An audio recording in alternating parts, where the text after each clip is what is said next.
టారిఫ్ల పెంపుతో trade war start చేసిన అక్రమ వలసల బహిష్కరణ పేరుతో అల్లాడిస్తున్న ట్రంప్ టార్గెట్ ఒకటే. అంతిమ లక్ష్యం ఆర్థిక పరమైనవే అనడంలో ఎలాంటి అనుమానం లేదు. అమెరికా గ్రేట్ అగైన్ అని అధికారంలోకి వచ్చిన ట్రంప్ డాలర్ ఆధిపత్యాన్ని నిలబెట్టడమే లక్ష్యంగా అడుగులు వేస్తున్నారు. బ్రిక్స్ దేశాలకు వార్నింగ్ ఇచ్చిన ట్రేడ్ వార్ మొదలుపెట్టిన ట్రంప్ ఉద్దేశం అదేనా? ట్రంప్ నిర్ణయాలు ఇకపై ఎలా ఉండబోతున్నాయి?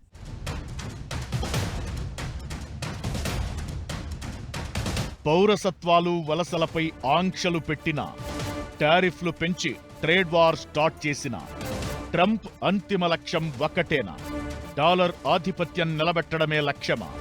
ట్రంప్ తీరుతో జరుగుతున్న చర్చ ఏంటి? అగ్రరాజ్యం ఏ నిర్ణయం తీసుకున్నా, మరీ ముఖ్యంగా ట్రంప్ ఏ అడుగు వేసినా దాని వెనుక కారణం ఆర్థికపరమైనదే. తమ ఆధిపత్యానికి ఇబ్బంది అనుకున్నప్పుడు, ఉనికి ప్రశ్నార్థకం అని భావించినప్పుడు ప్రపంచాన్ని భయపెడుతుంటారు. అమెరికాకు ముందు నుంచి అలవాటే ఇది. ఇప్పుడు ట్రంప్ చేస్తోంది కూడా అదే. డాలర్ ఆధిపత్యం నిలబెట్టేందుకు దూకుడు చూపిస్తున్నారు ట్రంప్. పౌరసత్వాలు, వలసలపై ఆంక్షలు, దిగుమతులపై భారీగా సుంకాలు, గ్రీన్లాండ్, పనామా కాలువల స్వాధీనం, చైనాపై వాణిజ్య యుద్ధం, చమురు ధరలు తగ్గించాలని, తమ దేశంలో పెట్టుబడులు పెట్టాలని అరబ్ దేశాలపై ఒత్తిళ్లు, ఇతరులు అమెరికా చమురునే ఖరీదు చేయాలనటం, తాము అధిక నిధులు ఇస్తున్నామంటూ WHO, ప్యారిస్ ఒప్పందాల నుంచి వెనక్కి రావడం, డాలర్కు పోటీ రావద్దంటూ బ్రిక్స్ కూటమికి బెదిరింపులు. ఇలా ట్రంప్ ప్రతి నిర్ణయం వెనుక అమెరికాను అప్పర్ హ్యాండ్ గా చేయడం, డాలర్ ఆధిపత్యాన్ని నిలబెట్టడమే టార్గెట్. అమెరికా బలానికి ప్రధాన కారణాలు 4. 1 అమెరికా ఆర్థిక స్థితి, 2 సైనిక శక్తి, 3 టెక్నాలజీలో upper hand, 4 world bank, IMF, WTO, ఐక్యరాజ్య సమితి లాంటి ప్రపంచ వ్యవస్థలపై ఆధిపత్యం. ఈ 4 అమెరికా గుప్పెట్లో ఉన్నన్ని రోజులు అమెరికాకు అడ్డే ఉండదు. ఈ 4గింట్లో మరీ ముఖ్యమైనది ఆర్థిక శక్తి. ఇదే మిగతా 3ంటిని డిసైడ్ చేస్తుంది. అది అమెరికన్ డాలర్కు ఉన్న బలం. ఆ బలాన్ని, ఆ ఆధిపత్యాన్ని కాపాడేందుకే ఇప్పుడు ట్రంప్ కష్టాలన్నీ. ఓ రకంగా ఇప్పుడు ట్రేడ్ వార్ స్టార్ట్ చేసింది కూడా అందుకే. ఎగుమతులను మించి దిగుమతులు పెరిగిపోతున్నాయని, ఇదే పరిస్థితి కొనసాగితే వాణిజ్యలోటు పూర్తిగా పెరిగి డాలర్ ఆధిపత్యానికి బ్రేక్లు పడే అవకాశముంటుందన్నది ట్రంప్ ఆలోచన. అందుకే టారిఫ్లు పెంచేయాలని డిసైడ్ అయ్యారు. డాలర్ ఆధిపత్యం ప్రశ్నార్థకంగా మారుతున్న వేళ ట్రంప్ ప్రపంచానికి చుక్కలు చూపిస్తున్నారు. నిజానికి చైనా చొరవతో ఏర్పడిన బెల్ట్ అండ్ రోడ్ పథకంతో పాటు బ్రిక్స్ కూటమి అగ్రరాజ్యానికిప్పుడు టెన్షన్ గా మారింది. బెల్ట్ అండ్ రోడ్ పథకంలో దాదాపు 150 దేశాలు చేరిపోయాయి. అమెరికా కూటమిలోని యూరోపియన్ దేశాలు కూడా ఇందులో చేరడం హైలైట్. EU దేశాలపై కూడా సుంకాలు విధిస్తానని ఇప్పుడు ట్రంప్ బెదిరించడానికి కారణం అదే. ఇక అటు బ్రిక్స్ కూటమి కూడా ట్రంప్కు సవాల్గా మారింది. దీంతో బ్రిక్స్ దేశాలకు వార్నింగ్ ఇచ్చారు. US డాలర్ను పక్కన పెడితే ఊరుకునేది లేదన్నట్లు హెచ్చరించారు.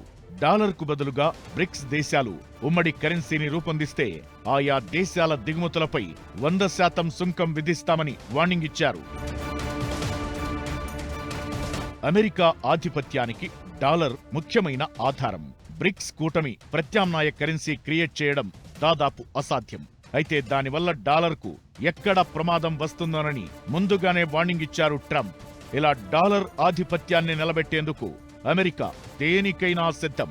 ఇక డాలర్ని ఎందుకు ఆమోదించాలనే ప్రశ్న చాలా మందిలో ఉంది. పైగా రష్యా యుక్రెయిన్ యుద్ధం తర్వాత అమెరికా రష్యా మీద శాంక్షన్స్ పెట్టింది డాలర్ వాడుకోకుండా. తన దగ్గర ఉన్న డాలర్లు కానీ, డాలర్ నిల్వలు కానీ రష్యా వాడుకోకుండా చాలా రెస్ట్రిక్షన్స్ పెట్టి టైటిల్ చేసింది.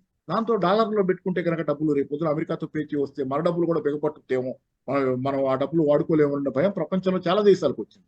దాంతో డాలర్ నుంచి దూరం అవ్వాలి, దారిని తగ్గించుకోవాలి డాలర్లు లావాదేవీలు అనేది చాలా మందికి ఆలోచన రావటం రష్యా యుక్రెయిన్ తర్వాత. ఆధిపత్యాన్ని చూపించి భయపెట్టడం, ఆధిపత్యానికి ప్రమాదమని తెలిస్తే హెచ్చరించడం అమెరికాకు, ట్రంపునకు కొత్తేం కాదు. కొత్త నిబంధనలు, నిర్ణయాలు, టారిఫ్లతో ఇప్పుడు చెబుతోంది కూడా అదే. డాలర్ అంటే అమెరికా కరెన్సీ మాత్రమే కాదు, ప్రపంచపు కరెన్సీగా మారిపోయింది. ప్రపంచ దేశాలను శాసించే శక్తిని అమెరికాకు ఈ డాలర్ ఇచ్చింది. అలాంటిది ఇప్పుడు అదే డాలర్కు ప్రమాద ఘంటికలు మోగుతున్న వేళ అమెరికా అలర్ట్ అయింది, ట్రంప్ను గెలిపించుకుంది. ట్రంప్ తన మార్క్ ఆట మొదలు పెట్టారు. అసలు ఈ డాలర్ ఇంత పవర్ఫుల్ ఎలా అయింది? ఇప్పటికీ ఎప్పటికీ ఈ ఆధిపత్యం ఇలానే కొనసాగడం ఖాయమా? ప్రపంచంలో దాదాపు అన్ని దేశాలు అమెరికా డాలర్ను రిజర్వ్ కరెన్సీగా లెక్కిస్తాయి. ప్రపంచ దేశాల విదేశీ మారక నిల్వల్లో దాదాపు 60% పైగా అమెరికా డాలర్లే. వరల్డ్ వైడ్ గా రుణ సరఫరాలో 40% డాలర్ల మారకమే. ఫారెక్స్ ట్రేడింగ్ లో 90% అమెరికా డాలర్లలోనే జరుగుతుంది. అమెరికా ఫెడరల్ రిజర్వ్ 1913లో ఏర్పడింది. ఇప్పుడున్న అమెరికా డాలర్ 1914లో ఫస్ట్ టైం ప్రింట్ అయింది. 1914లో మొదటి వరల్డ్ వార్ స్టార్ట్ అయింది. అప్పటి వరకు దేశాల కరెన్సీలన్నీ బంగారానికి లింక్ అయి ఉండేవి. అయితే యుద్ధం కారణంగా మిలిటరీ ఖర్చుల కోసం బంగారానికి కరెన్సీకి ఉన్న సంబంధాన్ని దేశాలన్నీ తెంచేశాయి. పేపర్ కరెన్సీని ప్రింట్ చేశాయి. ప్రపంచ యుద్ధంలో ఎలాంటి నష్టం లేకుండా అమెరికా బయటపడింది. దీంతో అప్పటి వరకు ఇంటర్నేషనల్ రిజర్వ్ కరెన్సీగా ఉన్న పౌండ్ స్థానాన్ని అమెరికా డాలర్ ఆక్రమించింది. రెండో ప్రపంచ యుద్ధం తరువాత అమెరికా శక్తివంతమైన దేశంగా ఆవిర్భవించింది. ఆ తరువాత బ్రెటన్ వుడ్ ఒప్పందం డాలర్ స్థానాన్ని మరింత స్ట్రాంగ్ చేసింది. డాలర్ అనేది మెయిన్ గా దేశాల మధ్య వ్యాపారాలకి లింక్ గా ఏది ఎక్స్చేంజ్ కోసం అది దాన్ని కరెన్సీగా వాడుకోవటం అనేది 1944లో బ్రెటన్ వుడ్స్ లో అంగీకారం మేరకు, ప్రపంచ దేశాల్లో అంగీకారం మేరకు వాళ్ళందరి మధ్య డాలర్ని అంతర్జాతీయ కరెన్సీగా ఆ రోజు ఆమోదించుకున్నారు. దాన్ని రిజర్వ్ కరెన్సీ అంటారు. ఇట్లా డాలర్కి ఆ స్టేటస్ వచ్చిన తర్వాత డాలర్ పవర్ పెరిగింది. కాబట్టి ఏంటంటే ఆ డాలర్ పవర్ తోనే ఇప్పుడు అమెరికా మనుగడ సాగిస్తుంది. డాలర్ ప్రతి వాళ్ళకి అవసరమే. ఇంటర్నేషనల్ మార్కెట్లో వస్తువుల అమ్మకాలు, కొనుగోళ్లు డాలర్లలోనే కొనసాగుతుంటాయి. దీంతో ప్రపంచ ఆర్థిక వ్యవస్థపై అమెరికాకు ఆధిపత్యం దక్కింది.